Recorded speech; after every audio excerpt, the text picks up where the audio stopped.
when we talk about generating art, music, and stories that actually inspire instead of just filling space. Most people think AI art or music is just a fancy filter, like slapping a prompt into Midjourney and getting a pretty picture. But that's surface level. Real self-expression happens when the tool stops being a vending machine and starts being a mirror, or better yet, a quiet co-pilot. The long version? AI isn't creating from nothing. It's remixing everything you've ever seen, heard, or felt, then handing it back to you in forms you didn't know you wanted.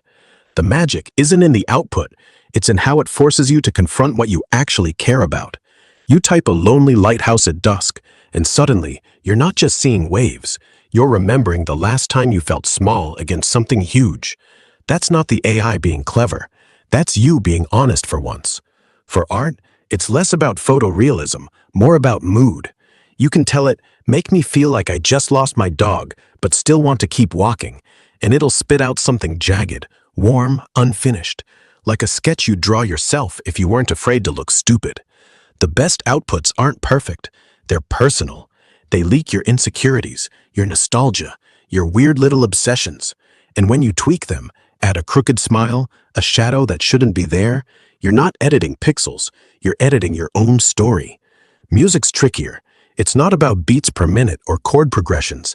It's about rhythm that matches your heartbeat when you're anxious, or a melody that feels like the silence after someone leaves. You say something that sounds like rain on a tin roof while I cry about my ex, and the AI doesn't judge, it just listens.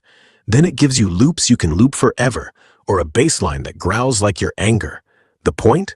It lets you hear what you've been too scared to say, and once you do, you realize, oh, that's what I sound like when I'm real. Stories are the deepest cut.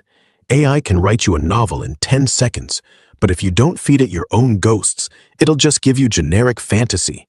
The trick is to sneak in fragments. The hero is me at 17, except he never learned to swim, and the villain is my mom's voice when she said I'd never make it. Suddenly it's not Tolkien, it's therapy. You keep iterating, change the ending, kill the hero, make him kiss the villain. Each version peels back another layer. By the end, you're not reading fiction, you're rewriting your life in code. So yeah, AI for self-expression isn't about the tech, it's about permission. Permission to be messy, ugly, tender, loud, quiet, wrong. It's a sandbox where no one's watching, and the only rule is, don't lie to yourself. Want me to make you something right now? A song that feels like your childhood bedroom? A painting of the person you wish you'd become? A story where you win, but not cleanly. Just say the word.